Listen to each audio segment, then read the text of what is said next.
Hi friends, இன்றைக்கி என்ன செய்ய போகிறோன்னா ரெஸ்டாரண்ட் ஸ்டைலில் கேப்சிகம் கிரேவி பண்ண போகிறோம். அதுக்கு நான் ஒரு 2 கேப்சிகம் எடுத்து இந்த மாதிரி ஸ்கொயராக கட் பண்ணி வச்சுருக்கேன். அதேமாரி ஒரு 2 வெங்காயம் எடுத்து இந்த மாதிரி தனித்தனியாக கட் பண்ணி வச்சுருக்கேன். முதல்ல இது ஒரு கடாயில் எண்ணெய் ஊற்றி இதை முதல்ல வதக்கிக்கலாம். ஒரு 50% இதிலே வேகும். அது இங்கே பாருங்கள், இதை இந்த எண்ணெயிலே இதில் வேறு எதுவும் போட வேணாம். இது ஒரு 50% இதிலே நல்லா வெந்து வந்துடும். அதுக்கப்புறம் இதை தனியாக எடுத்து வைக்கலாம்.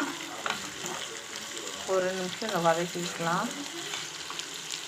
இப்போ பாருங்கள், இதிலே கொஞ்சம் வெந்து வந்திருக்கு. கண்ணாடி பதத்தில் வருது பாருங்கள். இன்னும் ஒரு 2 நிமிஷத்தில் எடுத்துடலாம். எண்ணெய் இவ்வளோ இருக்குன்னு பார்க்காதீங்க. இப்போ இந்த எண்ணெயை ஃபில்ட்ரு பண்ணி நான் இதிலே கிரேவி பண்ணிவிடுவேன். இங்கே பாருங்கள், இதை வதக்கி தனியாக எடுத்து வச்சுக்கணும். அதுக்கப்புறம் இதே எண்ணெயில் ஒரு பெரிய வெங்காயத்தை போட்டு நல்லா பொன்னிறமாக வதக்கலாம். இது வதங்கும் போது நான் இதில் 2 ஸ்பூன் பொட்டுக்கடலை மாவு போட போகிறேன். அது எண்ணெயிலே வதங்கணும். இதை பாருங்கள், பொட்டுக்கடலை மாவு போட்டிருக்கேன். அது டேஸ்ட் நல்லா இருக்கும் கிரேவிக்கு. அதே மாதிரி திக்னஸ் கொடுக்கும். அதேமாரி இஞ்சி பூண்டு ஒரு ஸ்பூன் போட்டிருக்கேன்.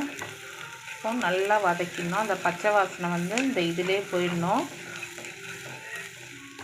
நல்லா புரிஞ்சு வருது. இந்த மாவு இதோடையே நல்லா வெந்து வரும்.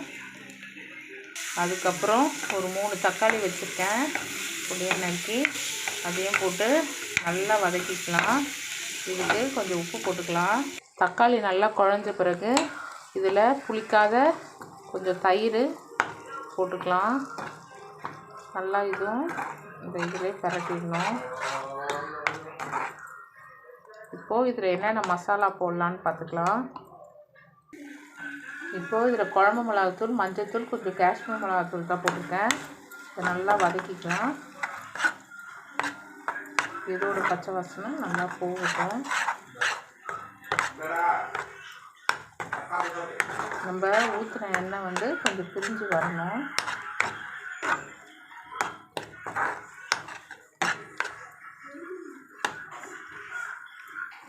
பாருங்கள், நம்ம அந்த பொட்டுக்கடலை மாவு போட்டோம்ல, எவ்வளோ திக்காக வந்திருக்கு பாருங்கள். இப்போ இது நல்லா கொஞ்சம் பிரிஞ்சு அந்த மசாலா வாசனை நல்லா போகட்டும். இதுக்கு லைட்டாக கொஞ்சம் தண்ணி மட்டும் ஊற்றிக்கலாம். இப்போது அந்த வெங்காயம் கேப்சிகம் வதக்கணும்ல, அது கூட கொஞ்சம் கரம் மசாலா, லாஸ்ட்டாக தான் கரம் மசாலா போடணும். ஏன்னா ஃபஸ்ட்டே போடக்கூடாது. இப்போ போட்டு இது பாருங்கள், தண்ணி ஊற்றணும். இவ்வளோ திக்காயிடுச்சு. ஒரு 2 நிமிஷம் நல்லா இந்த மசாலாவோட கேப்சிகம் ஆனியன் இதுவாகி வரணும்.